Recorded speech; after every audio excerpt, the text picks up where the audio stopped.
Peraturan diubah, larangan tidak berlakukan, dan ini keran ekspor benih lobster kembali dibuka. Ini menuai pro dan kontra, menuai beragam komentar dari berbagai pihak di kalangan masyarakat, termasuk juga menteri yang sebelumnya menjabat posisi yang sama yang juga mengeluarkan larangan. Untuk bisa menjelaskan duduk persoalan ini dan juga menjawab segala tudingan, Menteri Kelautan dan Perikanan Bapak Edi Prabowo akan menjelaskan kepada kita semua. Assalamualaikum, selamat malam Pak Edi. Waalaikumsalam, selamat malam Mbak Putri Viola. Baik, sehat selamat Pak? Selamat malam pemirsa TV One seluruh Indonesia. Alhamdulillah tetap sehat, tetap jaga jarak, jaga suasana hati tetap bahagia dan sehat terus. Nah, itu penting Pak, jaga suasana hati Pak, apalagi saat ini Pak. Begitu gaduh sepertinya, begitu banyak Pak tudingan yang mengarah kepada Pak Edi. Apalagi sempat juga tadi kami dalam tayangan menyebutkan begitu banyak orang yang menuduh ada aroma nepotisme yang begitu kuat di sini dengan adanya keputusan yang dikeluarkan oleh Pak Edi untuk membuka keran ekspor benih lobster ini kembali. Ada yang diuntungkan, dan yang diuntungkan itu sebenarnya adalah orang-orang yang dekat dengan Pak Edi, Pak. Ya gini saja, cek aja kan aliran atau apa. Saya sendiri malah kan nggak tahu mereka ada daftar. Kalau tahu malah saya larang juga, untuk apa?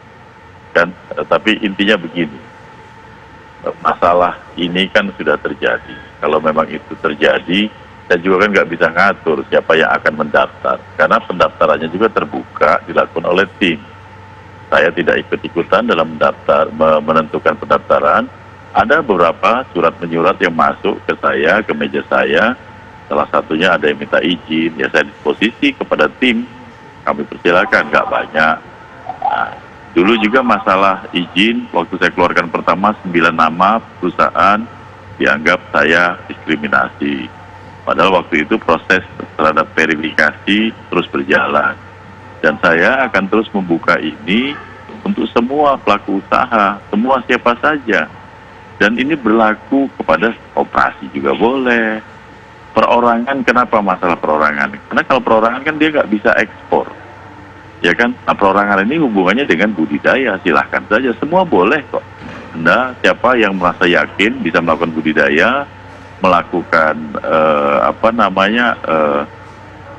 penangkapan, koordiniran para nelayan yang melakukan, karena benih lobster yang ada di alam ini nggak bisa muncul begitu saja datang ke tempat kerangkeng keramba budidaya. Dia harus diambil, nah yang ngambilnya nelayan. Kalau nelayan ini akan ngambil harus dikoordinir. Kalau salah mengkoordinir nanti akan timbul masalah baru. Sistem pengambilannya juga pasti harus manual, tidak boleh alat tangkap yang aktif, sedotan apa disedot pakai alat dan sebagainya. Tidak ada alat bantu, pakai menggunakan bungkus bekas semen dan sebagainya yang intinya untuk mereka datang. Nah yang paling penting, jaminan kepada si orang yang selama ini hidupnya tergantung dari ngambil benih ini yang paling kita harus jaga. Di zaman dulu, waktu saya jadi Ketua Komisi 4, Menteri sebelumnya, ini sudah menjadi keluhan banyak orang. Waktu itu kita mengusulkan, menterinya nggak mau ngasih izin. Nah saya waktu itu sebagai Ketua Komisi pun ya berusaha keras, tapi kan tetap akhirnya selama beberapa tahun banyak orang yang bahkan di penjara, nggak makan, yang tadinya ngidupin anaknya bisa makan, bisa nyekolahkan anak, bisa nyicil motor, tapi akhirnya nggak bisa. Nah ini sebenarnya semangat utama kita untuk menghidupkan ini. Keberlangsungan lingkungan sebenarnya kan itu sudah ada aturannya. Saya sendiri nggak bisa main keputusan atas dasar pengalaman yang saya jadi Ketua Komisi langsung saya terapkan, kan nggak. Saya undang semua pelaku usaha yang akan memberikan masukan, silahkan saja siapa saja. Seorang siapa saja yang akan menentang, silahkan, yuk kita debat. Tapi jangan menentang atas dasar menentang saja, nggak suka. Jangan-jangan yang menentang asal menentang itu kan atas dasar kepentingan, bersembunyi di balik kepentingan lingkungan. Anda tahu lobster ini, Mbak. Lobster ini bisa dikatakan sudah dijamin tidak punah, tidak sulit untuk punah. Kenapa? Jumlahnya, satu lobster itu bisa bertelur. Waktu saya tanya ke ahlinya di Tasmania, itu bisa sampai 4 juta, karena satu kali bertelur dia 1 juta, karena di Australia waktu itu musim panasnya hanya 4 bulan, dia 4 kali bertelur selama musim panas 4 bulan itu. Ini yang ngomong bukan saya, ahli lobster. Ini salah satu yang semakin menguatkan. Sebelum saya ke Australia, kita berasumsi, baru estimasi satu lobster hanya bertelur 500.000. Dengan total semua lobster yang ada di WPP Indonesia yang ada 11 wilayah penangkapan ikan di Indonesia itu, ada 11 WPP, sehingga total lobster semuanya itu ada 27 miliar potensi telur yang akan ada setiap tahun dengan asumsi satu lobster 500.000. Kemudian setelah saya ketahui ternyata satu lobster itu karena dia banyak musim panas, dia butuh matahari yang besar, dia bisa bertelur sampai 4 juta. Nah gimana kalau kita kalikan 4 juta? Jangankan 4 juta, yang 500.000 saja dalam hitungan para ahli itu tidak mungkin punah. Dan di samping itu jumlah lobster yang ada di alam, kalau dibiarkan ada di alam, anakan ini dia hidupnya hanya 0,02%. Jadi setiap 20.000 lobster anakan itu, dia akan menjadi dewasa 1 ekor. Jadi kalau ada 1 miliar lobster yang akan hidup itu sekitar 20.000. Nah, ada orang yang bisa membudidayakan, jumlah yang 0,02 itu bisa dirubah menjadi 30%. Bahkan dengan cara budidaya yang benar, bisa sampai 80%.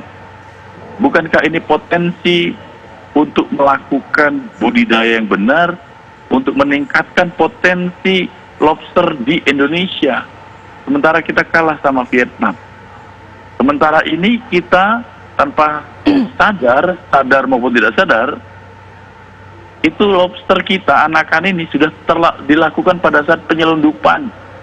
Di Vietnam itu 80% dari benih lobster yang mereka kembangkan itu dari Indonesia, hasil selundupan. Apakah ini yang akan kita pertahankan? Ya, jadi ini dasar saya. Pertama harus menghidupi masa. Nah, sampai kapan? Ekspor benih ini saya juga tidak akan izinkan seumur hidup. Begitu sistem budidaya kita, budidaya lobster kita sudah siap semuanya, nggak ada lagi saya izinkan ekspor. Tapi kapan ya? Tentunya harus saya ukur dulu kan. Kita saja baru memulai ini untuk budidaya. Karena yang dulu sudah dimatikan. Mbak, sebelum ini saya hidupkan, orang-orang yang tadinya membudidayakan lobster itu, yang ketahuan langsung dipenjara. Ada yang melakukan budidaya secara diam-diam dengan di atasnya disembunyikan pakai ikan, di bawahnya lobster, karena lobster itu adanya di bawah. Apa ini sistem bernegara yang kita harapkan di negeri yang merdeka ini? Sembunyi-sembunyi, ketakutan, diintimidasi akan sesuatu, dikriminalisasi. Saya tidak, saya ingin menghidupkan ini. Dan langkah pertama saya ini menunjukkan banyak antusiasme dari masyarakat. Oke, kalau dianggap ada nepotisme, silakan cek. Monggo dicek, perlakuannya seperti apa. Kami sangat terbuka, memberikan masukan untuk menerima masukan. Dan kami sangat terbuka. Kalau ada yang merasa ada aliran dana masuk ke menteri, silakan saja dicek. Ya, tapi saya juga minta perlakuan adil. Jangan bicara terus menyerang, tapi tanpa memberi solusi. Baik. Apa yang saya lakukan ini adalah memberi solusi terhadap kebuntuan yang tidak ada jalannya. Ya, jadi tidak ada keraguan lagi karena di belakang saya orang-orang ahli yang sudah para pakar di bidang ini, bidang lingkungan, bidang alam, ekonomi, profesor-profesor semua. Ada yang mantan menteri, ada yang mantan peneliti, semua ada di situ. Ada profesor, berapa profesor? Ada 14 orang ahli dari kampus, dari pelaku usaha. Kemudian ada komisi pemangku kepentingan, kita undang semua, Mbak. Baik. Jadi kalau memang ada peraturan yang belum sempurna, saya percaya itu. Makanya kami pun siap setiap saat peraturan yang sudah kita rilis ini pun, manakala dia sudah diatur, diundangkan, pada saat diundangkan itulah dia juga siap untuk dievaluasi dan direvisi. Nggak usah menuduh, nggak usah berakrobat politik di situasi yang sekarang ini kita butuh kebersamaan. butuh sama-sama mencari jalan keluar bagi masyarakat nelayan kita. Ini dengan kita memberi peluang ini mereka menangkap lobster kembali, dengan jaminan yang kita wajibkan si pelaku usaha ini, siapapun yang ikut berusaha ini, membeli dari nelayan satu benih lobster wajib Rp5.000 minimal. Tergantung nanti harganya. Kalau harganya di pasaran lebih tinggi, dia harus naikkan harga pembelian ke masyarakat. Dulu pada saat penyelundupan, mereka ini dibeli 1.000 dengan rasa ketakutan dan dihantui rasa takut. Bahkan sudah ada yang dipenjara, Mbak. Baik, baik Ya, Pak Edi. jadi Pak Edi. Ya, Pak Edi sudah Jadi ini menjelaskan. yang saya ingin sampaikan sebenarnya. Baik, Pak Edi sudah menjelaskan bagaimana potensi-potensi yang bisa diterima tentunya setelah ekspor benih lobster ini dijalankan. Tapi yang menarik tadi Pak, mengenai masalah penyelundupan. Jika kemudian keran ekspor benih lobster ini dibuka, akankah menjamin penyelundupan tidak ada lagi Pak atau bisa diminimalisir? Nanti kita akan bahas Pak, kita akan jeda dulu sejenak istirahat. Apakah Indonesia masih akan segera kembali dengan jawaban dari Pak Edi Prabowo sesaat lagi. Kembali kita lanjutkan perbincangan dengan Menteri Kelautan dan Perikanan Bapak Edi Prabowo. Kita sambung Pak pertanyaan saya yang sudah sempat saya sampaikan sebelum jeda tadi. Ketika keran ekspor benih lobster ini dibuka, ketika sudah dilegalkan Pak, apakah kemudian menjamin tidak adanya penyelundupan kembali dilakukan seperti pada saat masa masih dilarang seperti dulu Pak? Ya, logikanya kan sederhana saja. Kalau kemudahan secara legal sudah dikasih, apa benar mereka mau susah-susah menggunakan speedboat, harus ke Singapura, kemudian dari Singapura baru diterbangkan, dari Lombok kemudian diseberangkan ke Jawa, dari Jawa dibawa ke Sumatera, ada yang lewat Jambi, ada yang langsung lewat bandara Palembang. Jangan-jangan yang di bandara yang dimunculkan itu hanya sekedar decoy untuk menunjukkan bahwa lobster itu ditangkapi, padahal di darat tempat penyelundupan yang dari Jambi sampai ke Batam itu berjalan. Nah, sekarang kita rubah. Kalau memang begitu, apa mereka mampu menyaingi biaya yang bisa kita terbangkan dari 6 titik di seluruh Indonesia untuk langsung ke negeri tempat dia membutuhkan, seperti Vietnam, nanti ada Cina misalnya. Itu saja. Nah, dari sini saya sih sangat yakin, Mbak. Walaupun saya juga tidak ada jaminan 100%, tapi minimal dengan bisa langsung mengekspor, kita bisa pertama menjamin harga yang milik nelayan. Yang kedua, menjamin pendapatan APBN, PNBP, ya, pendapatan negara ada di situ. Kemudian yang paling penting, kita sudah berani menumbuhkan untuk berbudidaya sendiri, karena dulu kan budidaya saja ditangkap, nggak bisa melakukan budidaya. Ada cerita seorang nelayan pembesar, mereka biasanya ngumpulin dari anakan, kemudian yang bertelur dia perbanyak, biasa dia lakukan ikut jual juga, tapi karena ditangkepin akhirnya dia nggak berani. Ada yang datang ke rumah saya, seorang anak dari Jawa Timur tapi lama di Lampung Barat. Banyak Mbak ini. Banyak juga dulu, apa kita nggak pernah lihat juga ada kantor-kantor polisi yang diamuk oleh massa, ada yang dibakar gara-gara mereka ingin bertahan hidup untuk menikmati lobster ini, menikmati dari hasil menangkap lobster. Gara-gara itu mereka tidak punya penghasilan lagi. Itu ada cerita-cerita, dan ini pengakuan juga dari Pak Kapolri yang dulu. Saya juga mendapat masukan juga dari beliau-beliau itu. Nah, jadi ini yang saya sangat yakin dengan ini. Yang pertama, nelayan yang tadinya terintimidasi, mereka bisa rileks dan mereka bisa menikmati hidupnya untuk menikmati hasil kerja mereka menangkap benih lobster. Kedua, dalam jangka waktu nanti kita akan berbudidaya sendiri dan kita akan merupakan negara penghasil lobster terbesar, salah satu yang terbesar di dunia. Ini jaminan dari ahli Australia bilang Indonesia bisa menghasilkan lobster terbesar di dunia, bukan Vietnam, bukan negara lain. Nah, jadi ini Mbak Putri, saya sangat optimis, dan yang harusnya dilihat juga kan yang dengan tim yang bersama saya ini kan adalah tim-tim lama. Ada dirjen-dirjen yang belum saya ganti. kepala badan, ya tanya saja secara hati. Saya juga nggak memaksakan mereka untuk menyetujui kebijakan yang akan kami jalankan. Tapi saya mengajak mereka mencari jalan keluar. Kalau benar itu tidak bisa, tidak layak, segera diungkap. Dan diskusi terjadi panjang. Apa yang terjadi hari ini, apa yang terjadi pada saat saya meluncing permen ini adalah suatu kerja di mana hasil kajian yang berbulan-bulan. Ada jajak pendapat ke publik, fokus grup diskusi, semua ada semua. Dan kami juga lapor terus sama Menkomar. Menkomar selalu menyampaikan harus ajak tanya ahli-ahlinya. Dan ini semua saya tidak berjalan atas dasar seorang Edi Prabowo. Saya sendiri ngakuin saya tidak banyak kemampuan dalam mengelola ini. Justru kita harus ajak orang-orang pintar.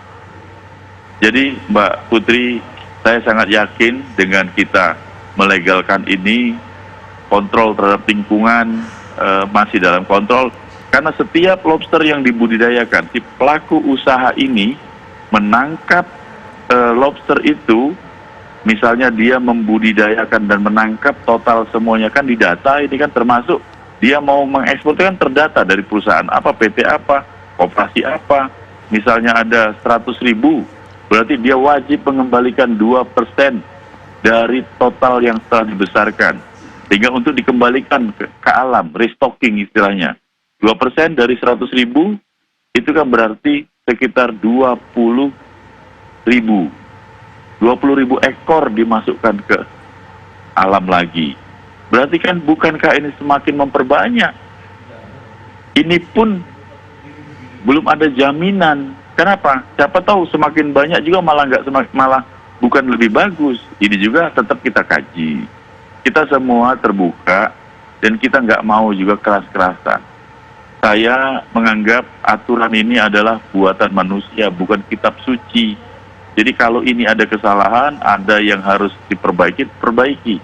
Nah kalau ada yang meragukan saya terhadap saya tidak transparan, tunjukkan di mana. Baik. Ya kan, kalau saya dianggap menerima apa-apa terhadap kebijakan ini, saya pikir tunjukkan, hukum saya, ganti saya sudah laporkan semuanya. Dan saya percaya apa yang saya lakukan benar untuk kesejahteraan masyarakat. Kalaupun ada yang salah, saya siap untuk dikoreksi dan diperbaiki. Terima kasih Mbak Putri. Terima kasih untuk waktunya Pak Edi Prabowo selaku Menteri Kelautan dan Perikanan yang sudah menjelaskan tentunya dua hal yang sempat tadi Pak Edi ungkapkan di terakhir kalimat, keterbukaan dan transparansi itu juga yang dipertanyakan oleh masyarakat kemudian sehingga memunculkan tudingan-tudingan tersebut.